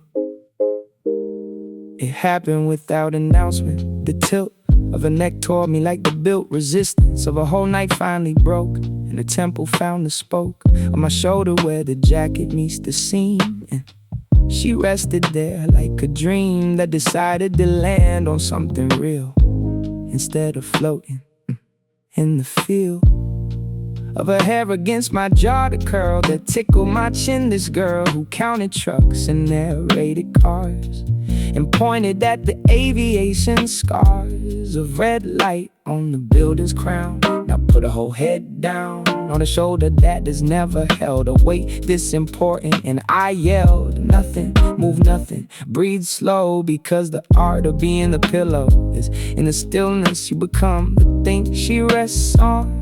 And the sum of your life narrows to don't move.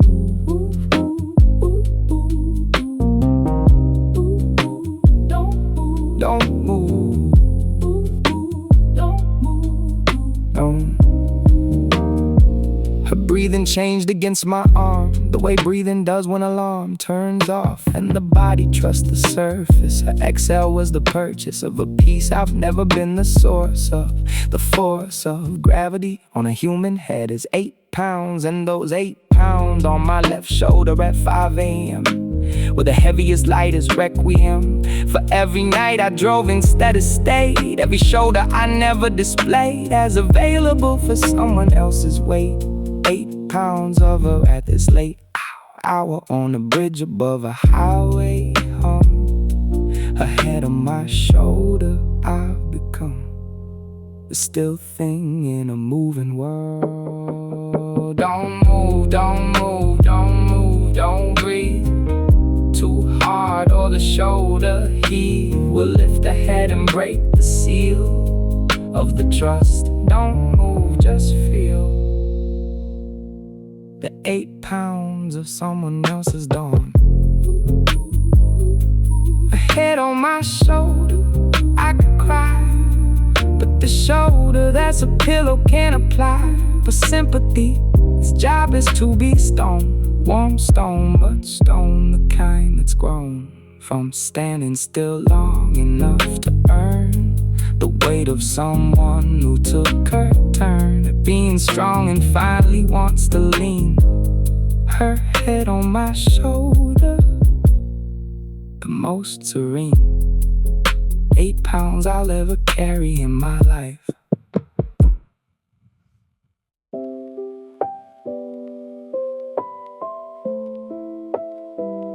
Walking back to the stairs, we decided without words just to drift to two people like the birds that landed on the railing minutes ago. Walking back to the stairs, the most slow walk of my life, each step a delay against the morning, walking anyway.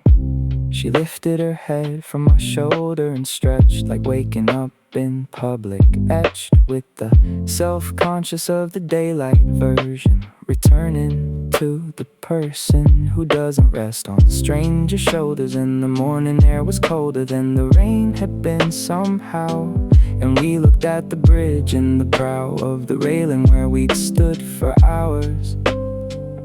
And the spot looks small, the powers of a place are always bigger when you're in them. And the walk back to the stairs was the hymn between the sacred space and the car. Walking back, it isn't far, 30 steps, maybe 40 from the rail to the stairwell's pale fluorescent that still worked on this side.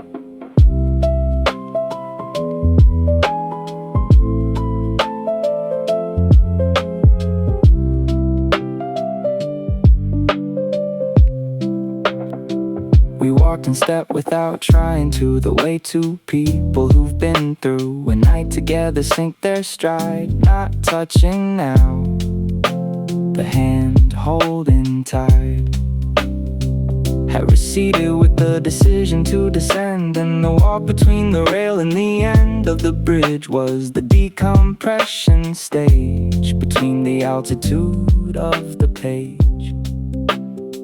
We'd written up there in the parking lots, reality of cars and shots of morning light on windshields, and the fact that the world below us didn't subtract a single minute while we were above. Walking back to the stairs with a shove of reluctance in every soul on steel. The bridge got shorter as we walked. Everything we hadn't talked about above the highway seemed to fit in the 30 steps. Every bit of the night compressing into the walk. Back to the stairs, back to the clock. Walking back to the stairs, each step a click on the metal grate like a drumstick, counting down the beats of the bridge. Walking back over the ridge of the railing's last post at the stair, I touched it like a goodbye prayer. Walking back to the stairs, the bridge stays. We're the ones who leave always.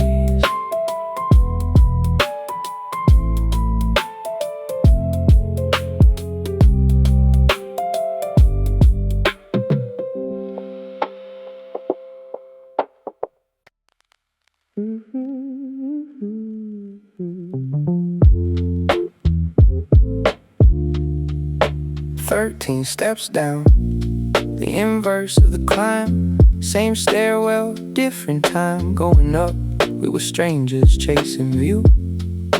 13 steps down, and I'm next to you, with a hand that held mine on a railing cold. 13 steps down, getting old. Takes 13 steps when the night is done. The stairwell going down echoes different. Going up the echo was insistent, like the building urging us to reach the top. Going down is trying to stop every step with the reverb of a sound that bounces off the walls and the ground and the ceiling. A stairwell in descent is a conversation with every cement surface about what you're leaving above. 13 steps of the glove coming off the hand of the night, and every flight brings the parking lot closer. The car, the engine, the dashboard, the far away feeling of the highway at ground level, where the traffic isn't a river but a revel of noise and fumes and the flat perspective. She counted them again, 13, same as going up, but it's a different game. Descending, going up, you're buying in. Going down, you're cashing in the win of whatever the top gave you. And the wall of the stairwell held the fall of our voices like a choir loft. Every word landed soft on the concrete steps where the rain had crept in through the landing, where the railing wept its rust and the ground floor approached like a verdict. The parking lot broached through the door's gap at the bottom stair, and the morning air rushed in cold and fair, and the bridge was above us now, not beside. 13 steps down the divide between the sacred and the park. Going down is always faster than the climb. The gravity's the master of the descent, pulling everything toward the ground. But the things we stored on the bridge don't weigh us down, they float. 13 steps. She buttoned her coat. 13 steps down, and we're on the ground. The bridge is up there making it sound. The rain on metal and wind through rails. 13 steps down. The fairy tales don't end at the stairs, they just change floor. 13 steps down, but there's more. The car, the morning, the drive somewhere. 13 steps down, but the bridge is still there.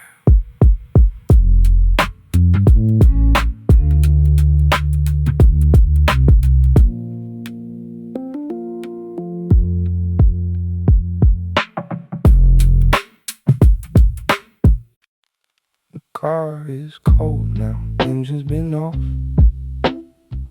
for 3 hours, in the cough of the heater when I turn the key won't come fast enough for me or for her in the passenger seat. The car is cold now, and the heat of the bridge is already a memory.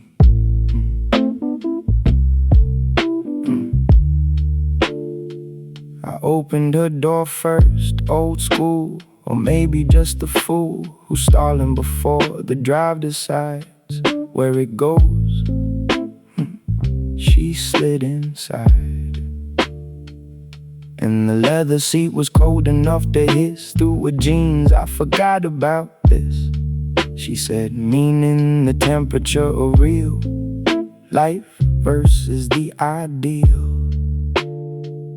of a bridge where the cold was romantic. Now it's just the frantic need for warmth that the dashboard provides after 3 clicks of the key. The rides begin with this small violence of ignition, and the engine's transmission from cold to warm is a metaphor. I'm tired enough to skip. The car is wired for a different kind of night than we had. My phone was on the dash where I left it, lit up with the heft of a morning's worth of the world wanting in. Notifications like a discipline, airy hearing for the hours I was gone. She reached for hers in the door, the pawn of a pocket that held it all night long. Without a vibration, without a song of alerts.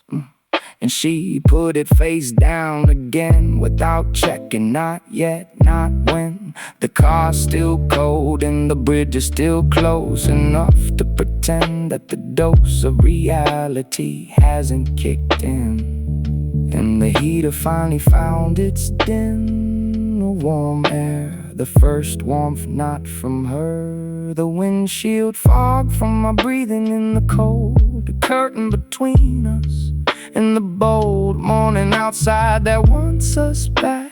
The car is cold, but the fog is the track between the bridge and wherever we drive. The car is cold now, but it's warming the way everything does after storming slowly. And then all at once, the car is cold for the final months of being a single driver vehicle. This car held to the night.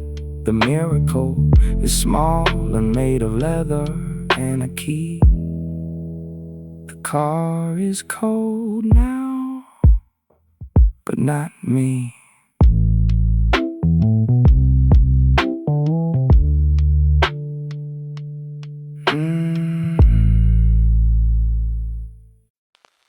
Engine on, rain off, the reverse of how we started this night. The bow of the car to the bridge in the rear view. Engine on, rain off, the cue that the night is a palindrome tonight. Started dark and ending light. Engine on, where are we driving? The engine caught on the second try, like even the car was wondering why. We're leaving and the dashboard lit, its orange constellation. Every bit of information I ignored all night. The fuel gauge, quarter tank tight for a drive, but enough for the morning's commute. The clock 5:31, the moot point of an hour that's neither night nor day. And the temperature 43, the gray number of a spring that hasn't decided if winter's truly subsided. In the rain gone, the wipers off, the windshield clear enough to cough up the view of the bridge from below. Engine on, rain off, the show is over from this angle. She buckled in without me asking, the click of the belt unmasking the routine of a person in a car, which is different from the start of a bridge at 3 a.m. Smaller and more real and slightly taller in the seat, because the car reminds you of the size you are. The bridge behind you made you bigger, made the view belong to you. But the passenger's view is a windshield and a dashboard and a man with his hands at 10 and 2 with a plan that he doesn't have where to. I asked, she said forward. And the task of driving forward with no destination was the most beautiful equation. The rearview mirror held the bridge, getting smaller on the ridge of the highway ramp we merged upon. Engine on, rain off, the dawn is ahead and the bridge is behind.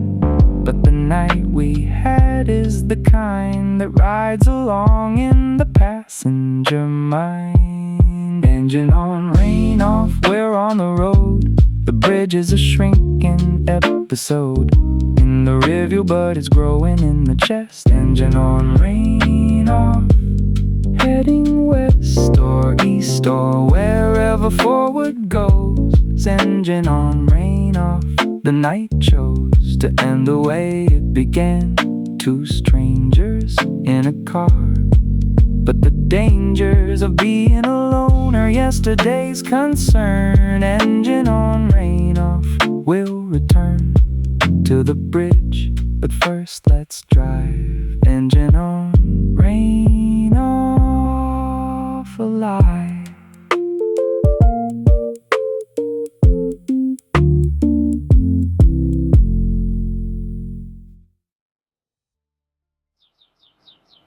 The bridge will be there tomorrow, stealing rain holding the same view, the same lane of traffic underneath the same railing cold.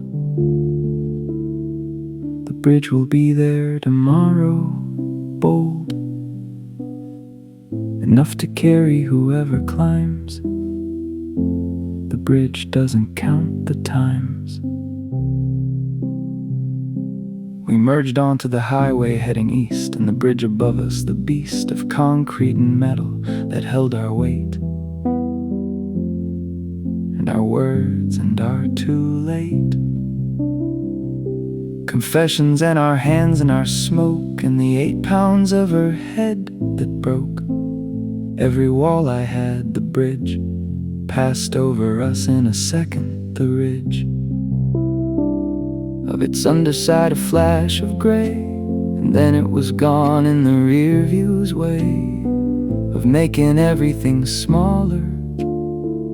But the bridge looked taller from below than it felt from above, and I thought, that's love. The thing that feels enormous when you're in it looks like a bridge when you drive under it. A second of concrete over a lane that changes everything, and then it's plain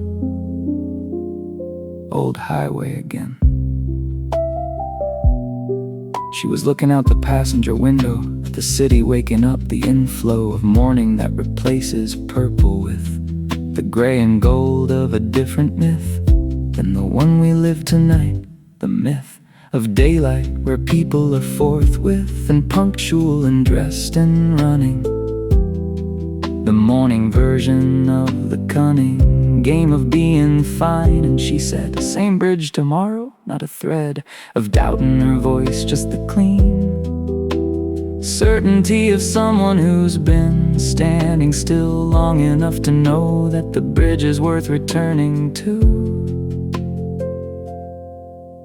are the ones you leave voluntarily. The bridge is in the rear view now, just a line of concrete in the morning, like any other overpass on any other highway.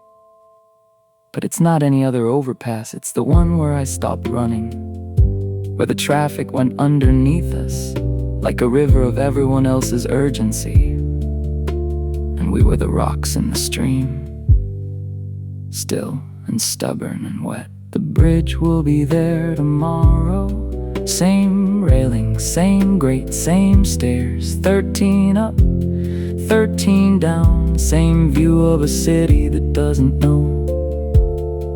We stood above it and confessed, same bridge tomorrow night. I'll park in the same spot and climb the same 39 steps and lean on the same rail. And maybe